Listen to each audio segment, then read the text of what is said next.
Good evening, everyone. Before we begin, let us bow our heads in a word of prayer, please. Most holy and everlasting God, our Father, we thank you for your many blessings that you have bestowed upon us. Thank you for us seeing a day that we've never seen before. We ask you to continue to bless City Council, guide, lead us, keep us in your will, and Lord, most of all, bless our citizens and keep our cities safe. And Lord, while we pray, we want to remember South Carolina State in our prayers. Be merciful and put a hedge of protection around them. In your name we pray. Amen. Amen. We want to thank everyone for gathering with us this evening. We're so happy to see all of you all on today. And we want to give a special welcome to the Hexagon group all the way from New York City. We appreciate y'all for being in our city. And we want to thank for our Candidate Brown being here with us tonight. Thank you. Our first item is consideration of February 3rd, 2026 City Council minutes. Move for the adoption of the minutes. A motion has been made by Councilman Kidd. Second. Second by Councilman Kalu. All in favor? Aye. Ayes have it, the motion is carried. We have Ms. Knox on tonight. She's on virtually. Okay. Item number 2, the second reading.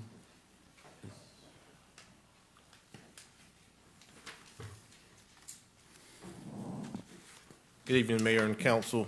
Good evening. Item number 2, if you all recall, I think it was back in December, you made a motion to carry over the animal control ordinance until tonight.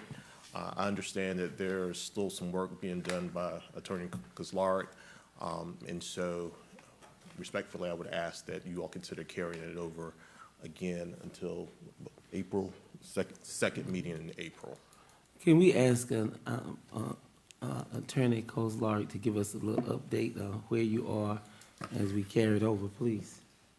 As council, as we've discussed previously, there are a number of pieces of this in trying to craft together an ordinance, what is currently in the city code, what comparably may be in Orangeburg County's code dealing with animal control, and also certain aspects of state law. So there are those sort of, and then basically the realm of the rest of the universe of what could or could not be included within an animal control ordinance. Oh, apologies, I thought it was on. Red usually means fear, so I thought the red light meant it was on. But, so you've got those sort of potential competing interests, and then, of course, there is obviously an ongoing conversation with the Department of Public Safety, because whatever we could craft legally, whatever council may decide to enact as the ultimate animal control ordinance, it's still a matter of enforcement that would require the chief and his officers to be able to deal with that as a practical ordinance. So that is what's going on right now. Okay. Any questions? Any questions? No. Okay. Do we need to take a, Yes, sir. If you all could just make a motion to carry it over until the second council okay, meeting in I need a April. motion and a second. All right, since the attorney is still working to revise the ordinance, I move to carry it over to the April meeting. Motion has been made by Councilman Kalu. Second. Just a point of clarification, the second April Yes. meeting. April meeting. Okay. And it's been seconded by Councilman Hannah. All in favor? Aye. Any opposed? Ayes have it, the motion is carried. Thank you. Okay, the truck update. Oh, discussion of public comments. Discussions of public comments addressing city council. Yes, sir. I'd like to address something that I believe is fundamental to good governance, would be public councils, our regular council meetings. Right now, of course, our citizens can only speak if they're placed on the agenda and, approved.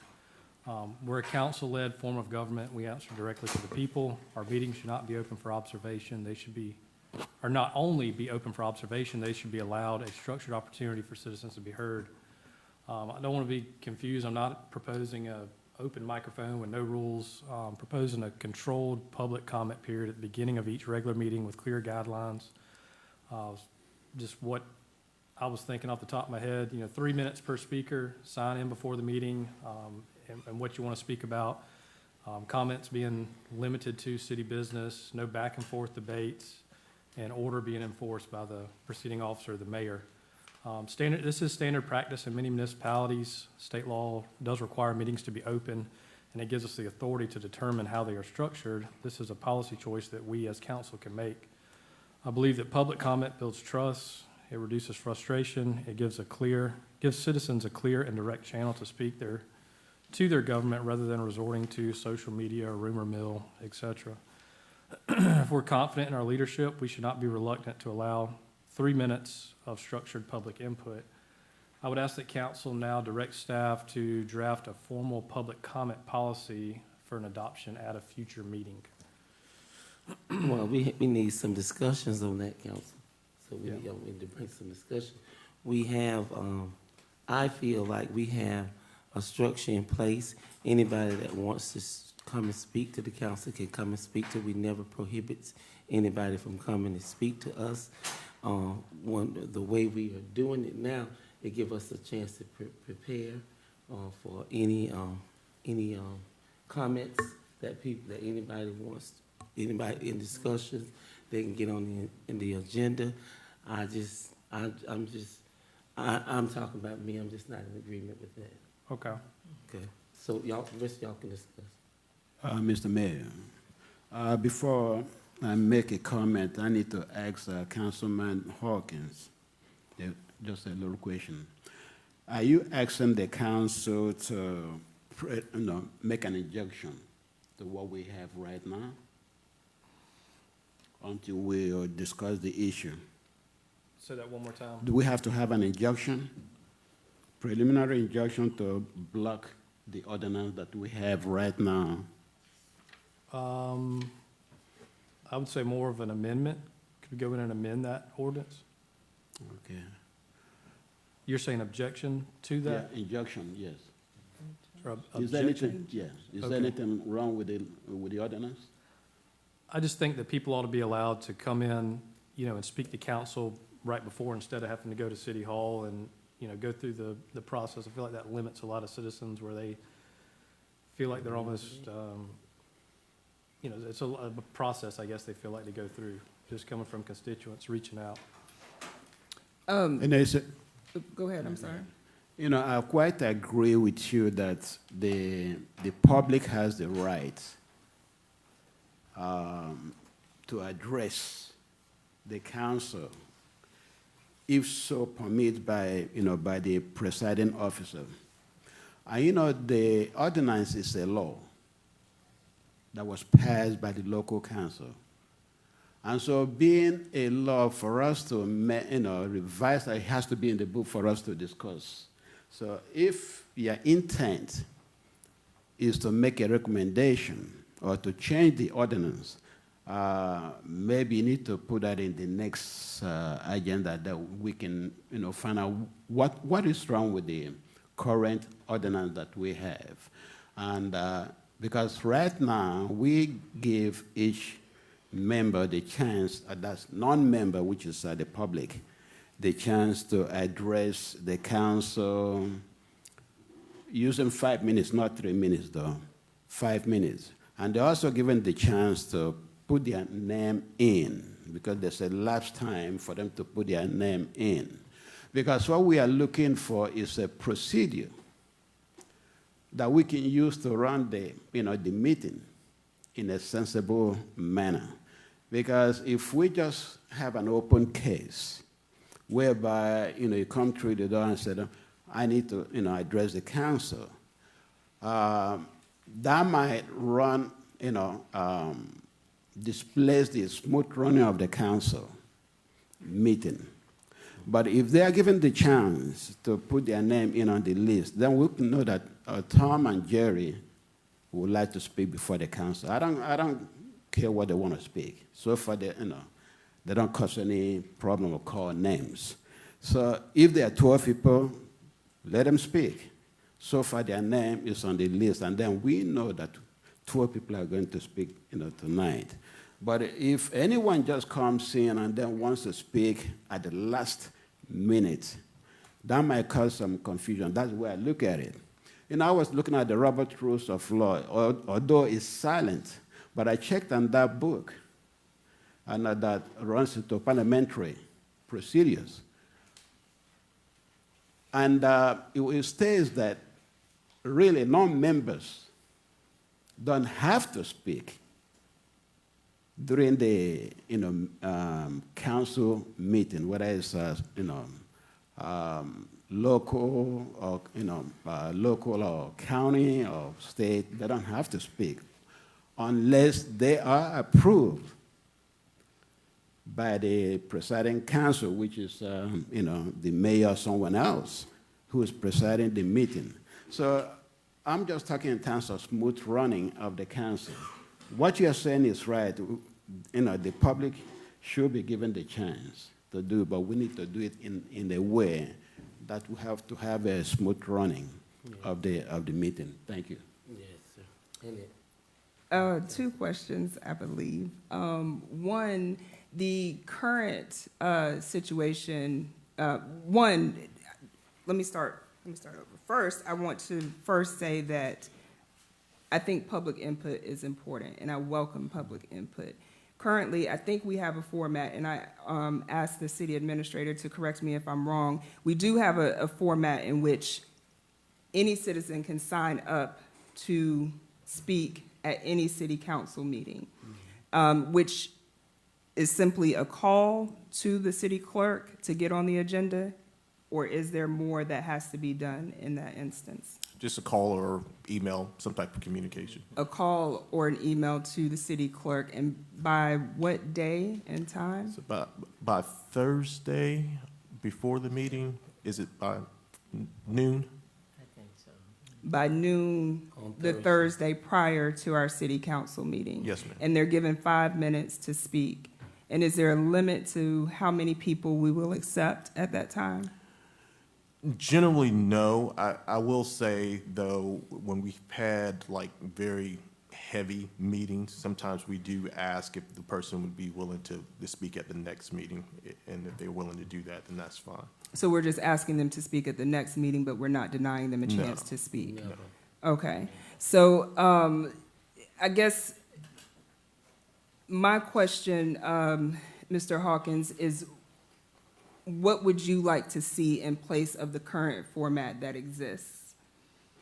Well, somebody, say, could get a copy of the minutes and see something that they feel like they want to weigh their opinion in on.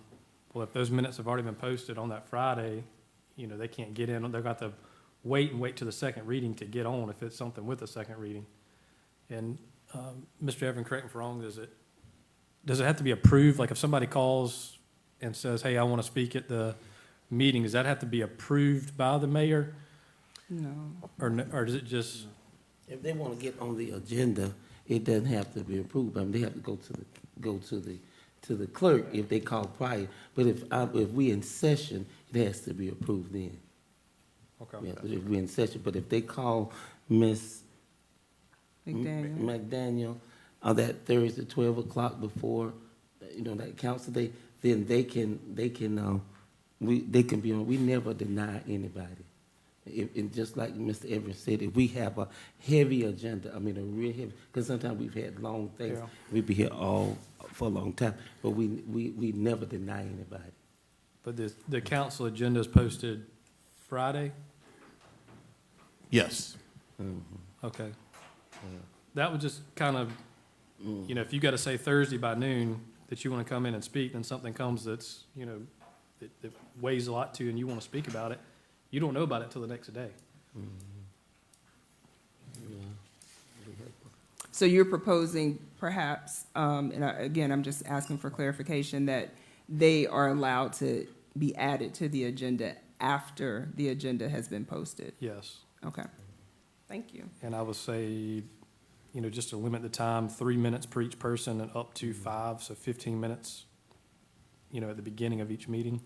So if there is something on the agenda that someone feels strongly about, they can speak to their representatives, us, the council, before we make our vote. And I would just like to offer, and I know we're not deciding on Yeah, yeah. anything right now, but I would just like to offer to citizens, number one, you are welcome to reach out to any of us, I think, at any point in time, if you're on the agenda or not on the agenda. But I do encourage people to absolutely get on the agenda and contact us directly if you have feedback about any item that is on the agenda. I think that's important and absolutely an important part of our governance structure. Yes. Yes, And ma'am. I encourage them just to attend city Yeah. council meetings as well. Ms. Kidd has it. Um, Talking to me. Yeah, okay. I've been on council for many, many years, and we have always welcomed any member, any place, the county, the city, to come to us and address us in a way that they would love to do so. I think the procedures that we have set up is fantastic, and we just don't want people coming to talk to us about things that are really not concerning the city of Orangeburg. We want them to come and address things that are important to everyone, because it's the city. We are one city. And I think that to let them come in, like it has already been set up, it gives them and us time enough to know who's coming, preparing for what's coming to us. We want to be sure that it isn't something that we are not familiar with and have to wait for them to get here and say something that we do not know nothing about. So I'm asking that the council look at the public comments address as it is set up and think about it. It's open to anyone that would like to come in and ask questions, talk to us, give us information. So we see nothing wrong with what's here. So we are hoping that we can all kind of agree to let it remain as it is and keep moving. Mr. Hannah? Thank you, Mayor. I was raised in a town, I always say I talk low. I was raised in a town that if you wanted to get something and talk to city council, you had to talk to the city council members before the meeting, because they're the ones that was told by the mayor and council, you have elected officials and they speak for you. Well, things changed. That's when it was, not single member, so they went to single member. So you go back. They said, well, you got a person in that seat. Go talk to your district. Now, in my district, which is 3, they said, man, we got a problem over here with whatever. I said, well, come before council. Stand before the mic. Call Miss Linda and get on the agenda. That's what we elect you for. We don't have to go up there because we elect you to do the talking. I said, man, but it's more force. If you come, I can get behind you. No, that's what we elect you for, so you don't see District 3 coming in for some reason. They are shy to do that. We had a citywide or county, whatever we want to call it, DPU had a function at the municipal auditorium. Everybody can come and talk about the utility bill. They were crying. How many people showed up, Mr. Harley? I call it a handful. And the ones who came didn't have no bustling thing, but we are elected persons to represent them. And I understand the cries, everybody got their own opinion, but they tell me in my district, we elect you and you do our talking. And y'all know I will.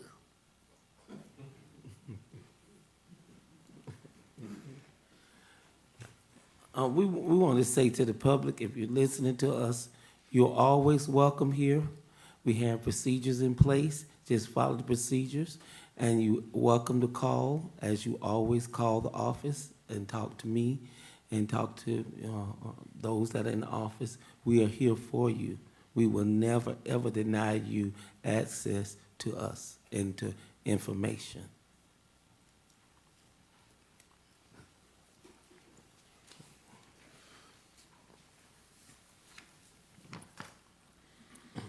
Would y'all be opposed to the attorney drawing up something like an amendment to that and just looking at it? Or would y'all be opposed to looking at that and y'all were saying that y'all are satisfied with the current structure that's in place?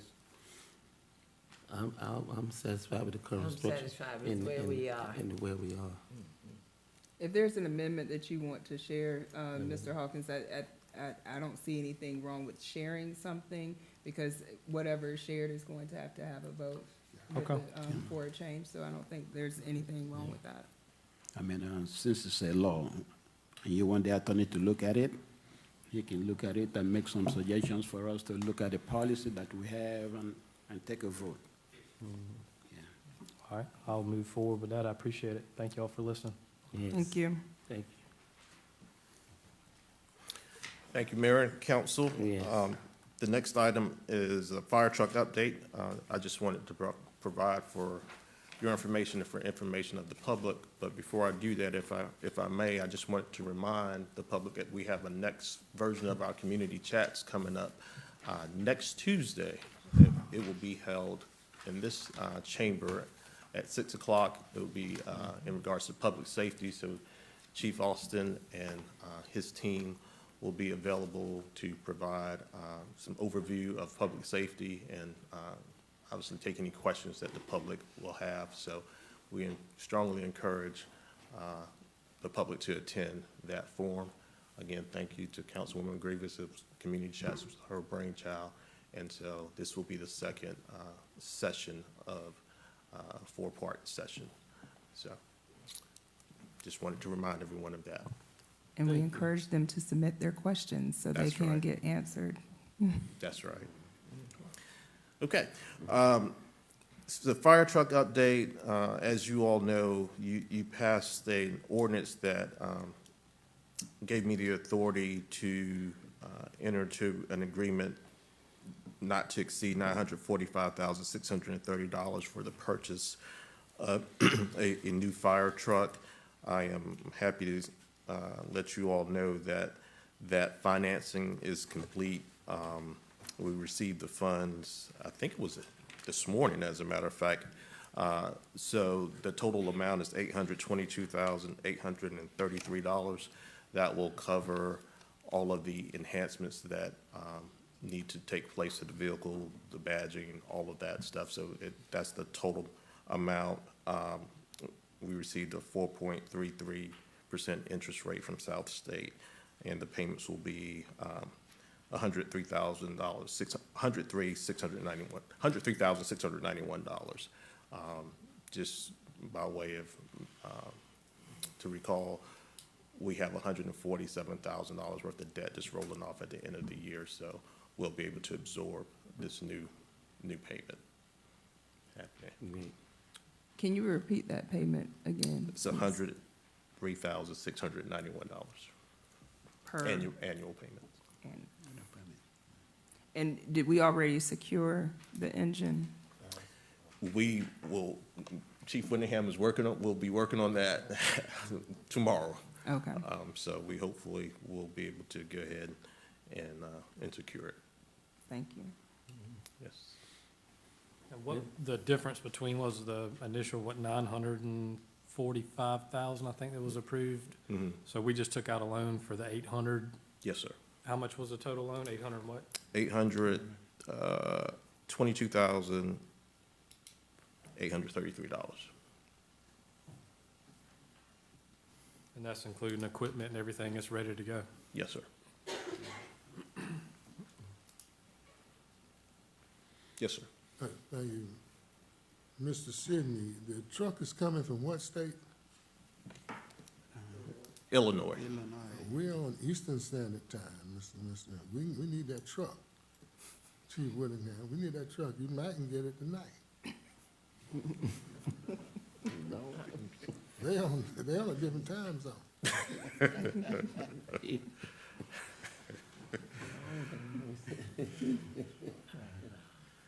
Okay, any more questions for, our city administrator? Thank you, Mr. Everett and Chief Whittingham.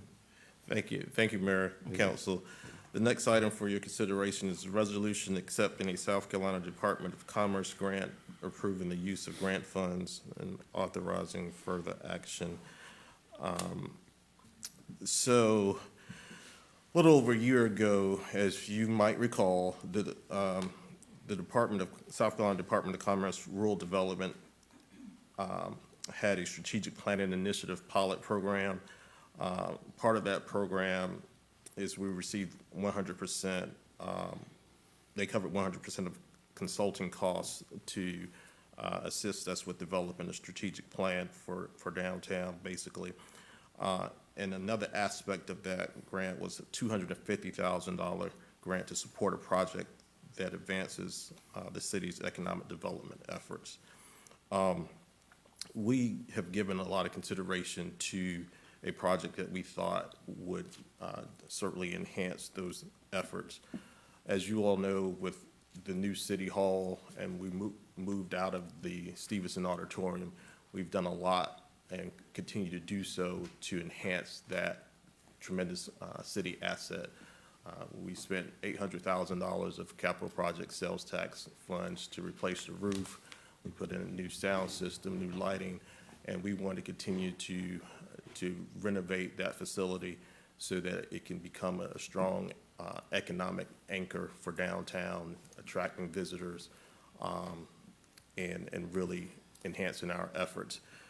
One of the ways that we also feel like we can enhance that facility is by, if you look on your screen, is by installing a full facade digital marquee.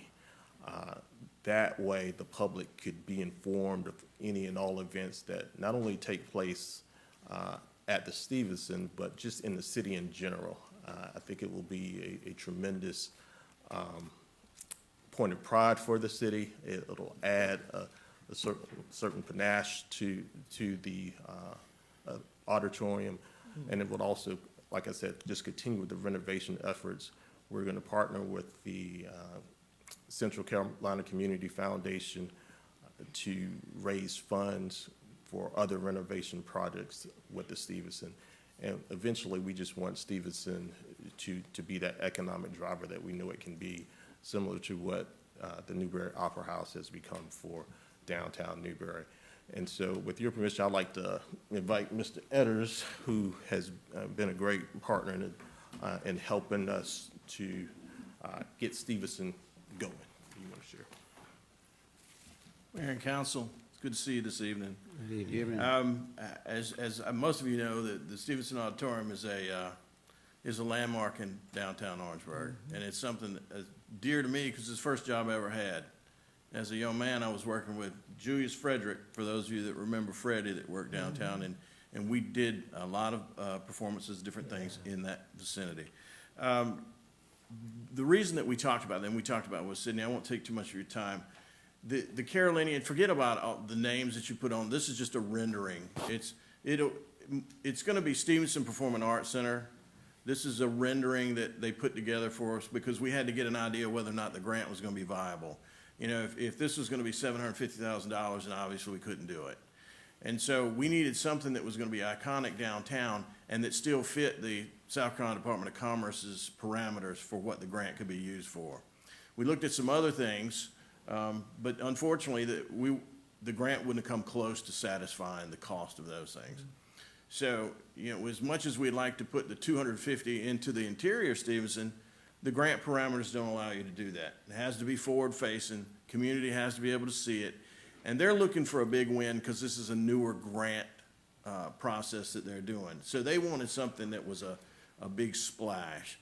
So this is what we ended up with. We haven't really done a formal RFP. We did just some estimates to get an idea of what the cost would be, and the grant would certainly satisfy the cost of the marquee. And I'm just using some information. I looked at the Newberry Opera House in the month of January had 3,700 visitors. for shows and things that they had. And I shared this with Grievous, I shared with you. For the first week of January, we had 3 events scheduled. We had an illusionist. I don't know if any of you guys saw the illusionist. We had a kids show that came in on a Thursday, and then we had a touring group that was scheduled to come on Saturday, but it got postponed. We had over 1,200 tickets sold on those 3. So we're bringing 1,200 people to the downtown. And the goal is to change the perception of that being City Hall. And the only way that we can do that is to put something up there that doesn't represent an office look. It represents something that people want to come to. So I'm happy to answer any questions that Sydney hasn't already covered for you. And thank you, Randy. And I'll just add that we have spoken with the Department of Commerce. They are in full approval for use of the funds for this purpose. So they prefer that. Well, when I saw the name, the Carolinian, is that how you pronounce that? Yes, ma'am. It just said something to me, saying that Orangeburg is on the move to see people coming and going downtown. I just love this.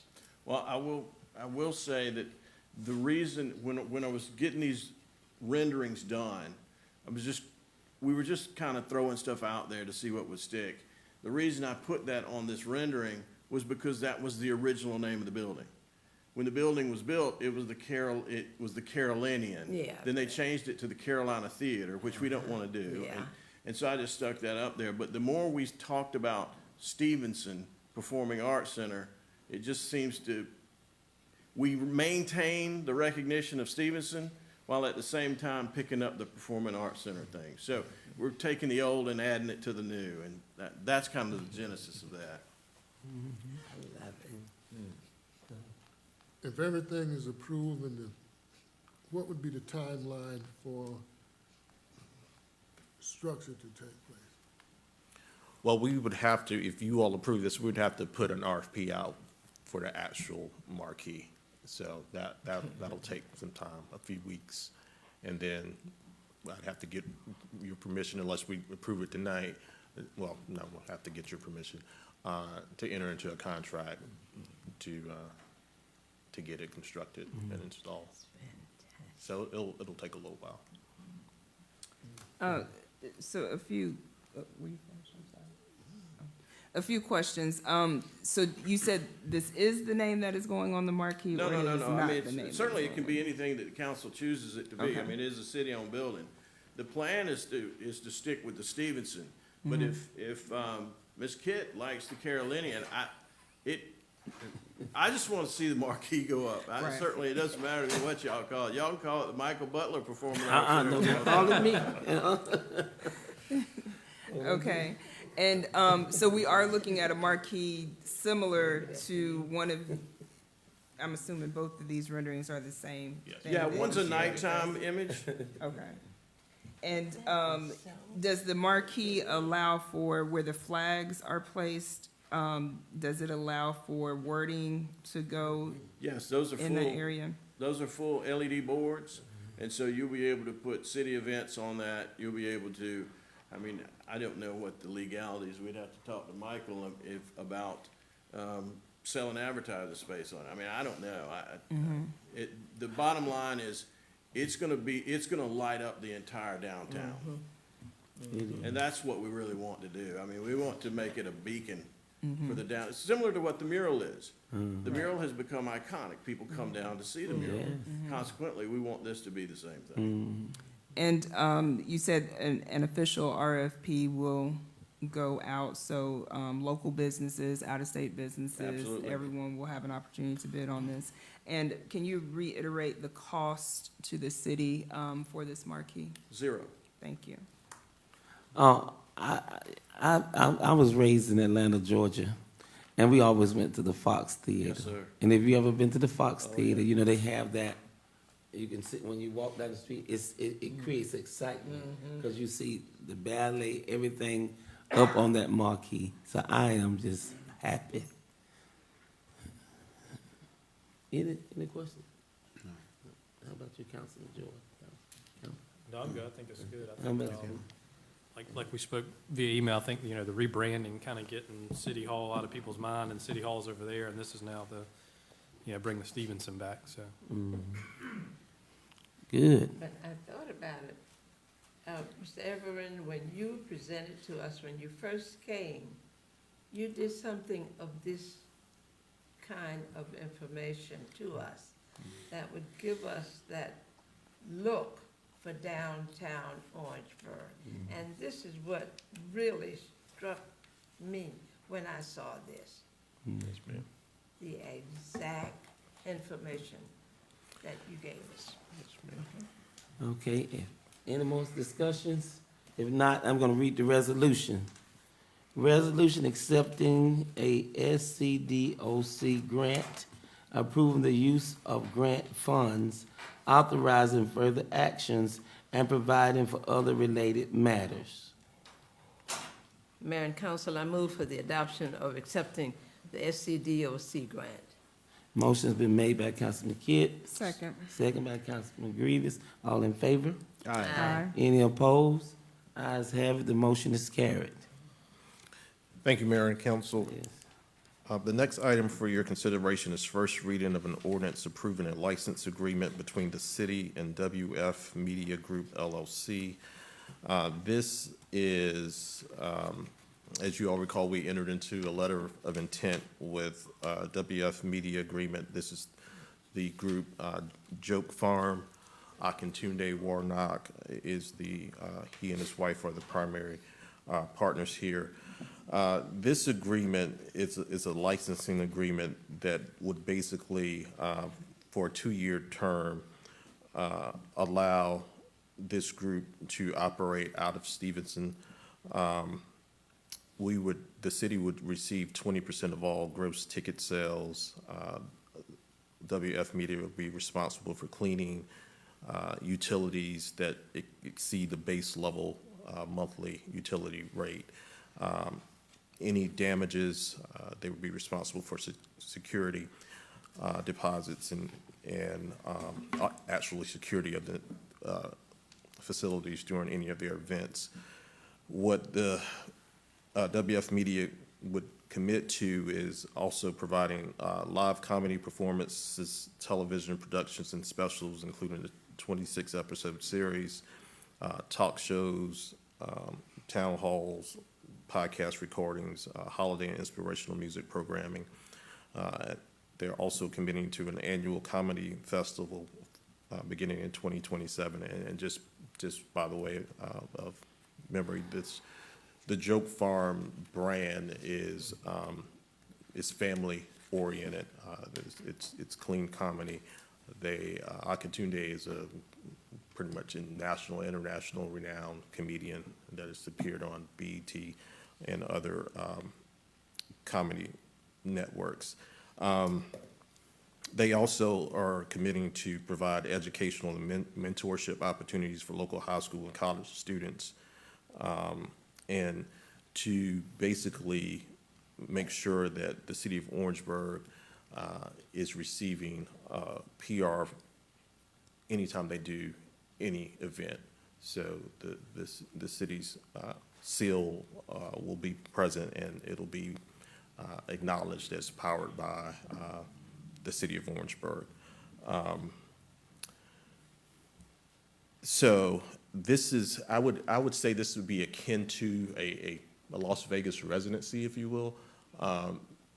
They'll be here for that 2-year period. If it goes well, then, maybe extending beyond that. But there will be no interruptions in terms of what we have traditionally held at the Stevenson in terms of events. They will be scheduled around those events. So, for example, the Rose Festival pageant, we have a ballet that we do every year. Some of those annual events will not be interrupted by this. So that's an overview. Happy to take any questions. Well, I don't have a question, but I got a comment. Yes. They were here this weekend, Mhm. and it was packed. It was packed. Yeah. And it was a good show. And that's the, the real intention of all of this is, again, to get the Stevenson activated is very, very much what we were just talking about, is to get Stevenson activated, to always have something going on, thereby always having activity downtown and becoming that economic driver. So, yes, sir. Just for clarification, I think every council member received a text from some, a group of people. Just for clarification, we have a comprehensive contract on the use of Stevenson by any vendor. Was there any preference given to WF Media Group? No, sir. No preference at all. This is just, like I said, this is akin to a residency. I mean, it's not a one-time event like you would just typically do with anyone from the public that's wanting to have one event at Stevenson. But there's no preferences. Thank you. Since Dr. Kalu asked that question, I'll follow up with, so they are paying for the use of the facility. They're not receiving use of the facility free of charge? No, but they will have access to the facility to do like filming or anything, thing like that as it relates to the production of their events. They'll have access to the facility. Okay, and, but what we're getting in exchange is a litany of events that will also be hosted at this, ticketed events that will also be hosted at Stevenson, and we'll receive some revenue from those events? Yes, ma'am. 20% of all gross ticket sales, they will send a report in from their ticketing service, so an actual report, so that we can confirm their sales. And Mr. Edders mentioned some activity in January, I think at least three events that happened in the month of January. Were they responsible in any way for any of those events? No, but they did have an event this past Saturday, as the mayor alluded to, and then they had an event, their initial kickoff event was in the fall, last fall, which I attended that, and I thought it went very well. Yes, I think the event this weekend was well attended and a good event. I think those are all of my questions. That's it. And just to be clear, this won't interfere with anything, like any of the events that are currently going on. We're putting this new marquee out and promoting the city. This isn't gonna, they're not gonna be able to come in and say, well, you can't do that. We got our stuff going on. No, we're still in complete control of the facility. Again, they're scheduling their events around the events that we annually have, and so we're very clear about that up front. So they'll get a calendar, a couple months in advance Yes. of what we have planned, and they can move around that? Yes, sir. I just wanted to make sure that the biannual educational and mentorship opportunities for local high school and college students are followed, because those students need the opportunity for apprenticeship to do the kind of work that they need to do and go out into the workforce. Yes, ma'am. Yeah. Now, I just want to reiterate, I think this is a great opportunity for the city of Orangeburg. I'm happy that they chose Orangeburg, and that we have developed a way to work with WF Media Group. And I think, again, this increases the use of Stevenson Auditorium, brings in revenue for the city, brings in entertainment for our citizens, and I think it's a win-win all the way around. Yeah, and they love the facility. I mean, and we do have an awesome facility. It's a gym. I mean, you don't find too many historic theaters like this, and we certainly want to get it active as possible. Yes. And are there any more questions or comments before I read the ordinance? If not, approving a license agreement between the city and WF Media Group LLC and providing for other related matters. We need a motion, council. So moved. Motion been made by Councilman Seaver. Second. Second by Councilman Kidd. All in favor? Aye. Any opposed? Ayes have it, the motion is carried. Thank you. Thank you, Mayor and Council. The next item for your consideration is a resolution approving a subscription agreement between the city and Topgolf USA LLC, approving a construction proposal between the city and Performance Delivery Incorporated, doing business as Coverly Tees. So, this is an agreement that would allow the city to purchase and install 16 bays at Hillcrest driving range as part of the renovation process projects that we've talked about at Hillcrest. As you recall, we entered into an agreement with a partnership with South Carolina State back in August. It was finally finalized. And part of that agreement, South Carolina State agreed to provide $700,000 for this initial phase of renovations to Hillcrest. And so what you see there is a picture of a driving bay system that is in Charlotte that the Parks Director and the Deputy Parks Director and I went and visited. And so this is very much akin to Topgolf. This will allow the public and members from visitors from all around to come and basically play the same system that you have at Topgolf. It's the same software. We feel like this is a great use of the facility. It's a revenue generator. It will allow people who might not have 3 or 4 hours to dedicate to a full round of golf to still enjoy the sport. People who are not, who are novices, who just want to get out and just play some games just like you would at Topgolf.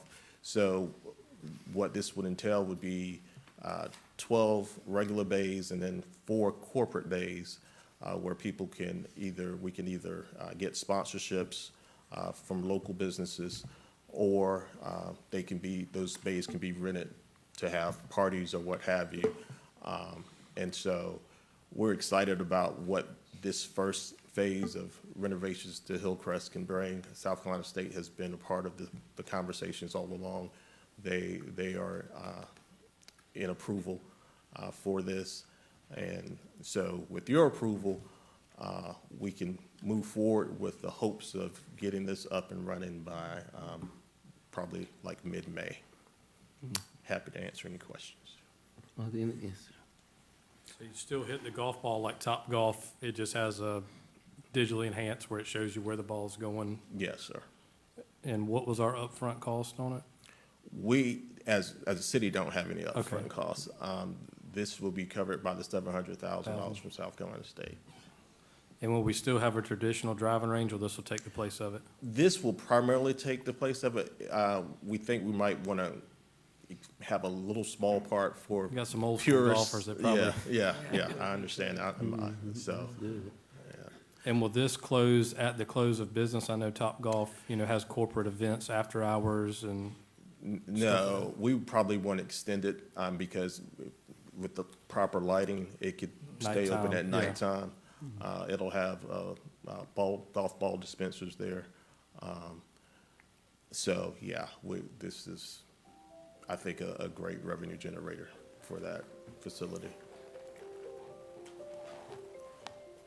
And that's something that the Hillcrest, you could go in there and still go into the pro shop, and I think they still sell alcohol there. You could get a couple drinks and you could go out there and play the golf.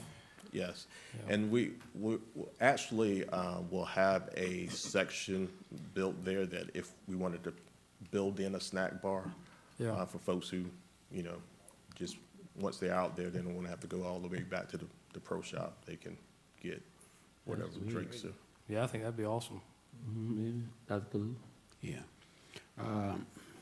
Mr. Avery, Yes, sir. in terms of You made mention of 700,000 coming from the state, From South Carolina State. South Carolina State.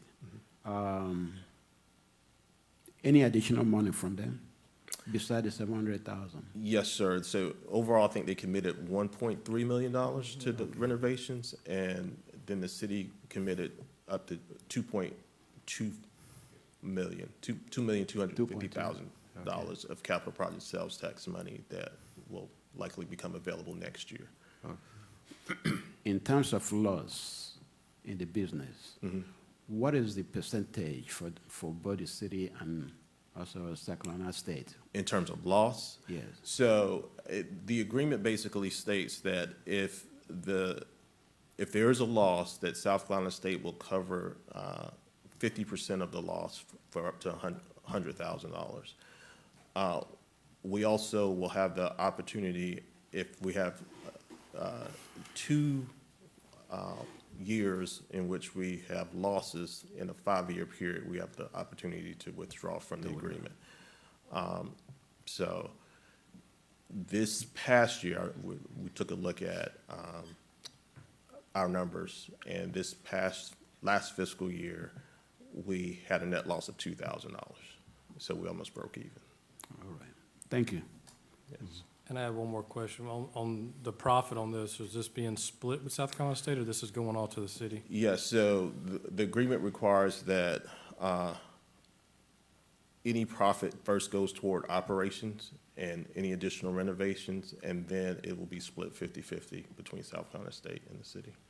And if it is a flop, I think I saw on here, it said it was like a $10,000 uninstall fee that you have to pay? So Yeah. the city and SC State would split that? Yes, I don't think it would be. I don't think so. I mean, everybody we've talked to, it's a great generator, revenue generator. Go ahead. ahead, Hannah. Go ahead. Go ahead. Mr. Sidney, Yes, sir. this facility, would it require a coordinator or director, or would this come under the Hillcrest? It will come under Hillcrest, but we are currently working to hire a golf, what is it called, coordinator? Pro, I'm sorry. We have that out, that job description out for hire now. And that person would be supervising, Yeah, This they'd be facility. supervising the entire facility. okay? And that comes under Park and Rec. Yes, sir. Okay, thank you, sir. My question was kind of along the lines of Mr. Hannah's in terms of staff for the facility and who provides that staff. So South Carolina State has agreed to work with the city to provide student workers, a list of student workers that we could hopefully choose from. And so they are partnering with us on employment and staff.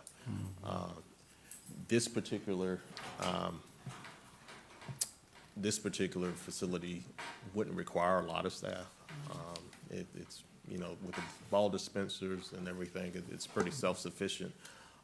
We just need somebody to shut it down. And, you know, at times if we decide to do a snack bar, have to be somebody there to operate that.